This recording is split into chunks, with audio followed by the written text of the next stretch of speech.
we have the possibility to raise the flag March 8th. Ja, e nós está presente para nos prosseguir, monitorar e mira o progresso do projeto de Gateway 2030. O projeto aqui está sumamente importante para facilitar de nosso aeroporto, de nossa economia, de nosso turismo. Sabe que é um projeto de uma atitude muito grande, se você mira o aspecto financeiro, a injeção financeira de mais de 500 milhões aqui não para desenvolver essa arquitetura,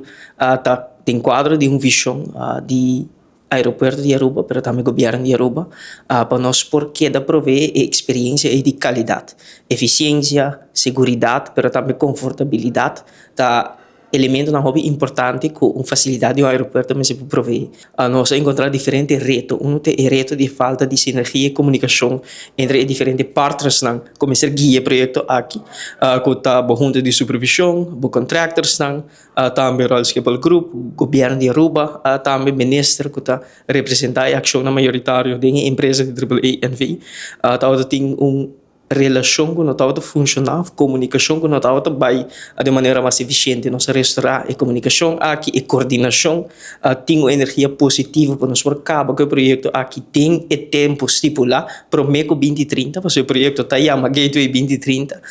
nós temos um projeto que estava tem que conhecer seu retraso, estava conhecer seu reto, nós põe back on rails, nós percorrer para nos acelerar o progresso do projeto aqui e por mira com fase 1A qual que é baggage handling system e também check-in hall a terminar state of the art facility tecnologia moderna melhor da região e não por descartar que o porta onde melhor no mundo também se você mira diferentes elementos que tem tecnologia inovação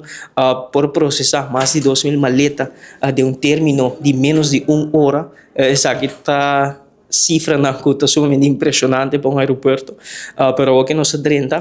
é a parte mais cardinal de construção. Essa aqui é parte de expansão que o nosso aeroporto lo conhece, uma expansão de 3 gates adicional, bridge que conecta a nossa facilidade, nosso aeroporto, que é 3 gates novos que lo vai construir. Essa aqui é fase 1B e tem a fase 2 também, que o tem a experiência diária do aeroporto. Que aqui, essa aqui, o que da classe, essa aqui também está uma ambição agora comunicar de parte do governo de Aruba, do ministro, agora comunicar com nós queremos que o projeto aqui, segura fase 1B aqui, terminar aqui, e que o projeto, maneira que está caminhando, maneira que está progressando, o que da classe para o MECO 2030. Então, nosso próprio local está construindo nosso próprio destino, nosso próprio futuro, nosso próprio desenvolvimento. Isso aqui também dá algo sumamente bonito para mirar a totalidade do projeto aqui. Nós estamos sumamente contentos. Nós estamos satisfeitos, nós mira o commitment, nós mira a experiência e nós mira também o profissionalismo que lo por garantizar que o projeto aqui lo por queda claro.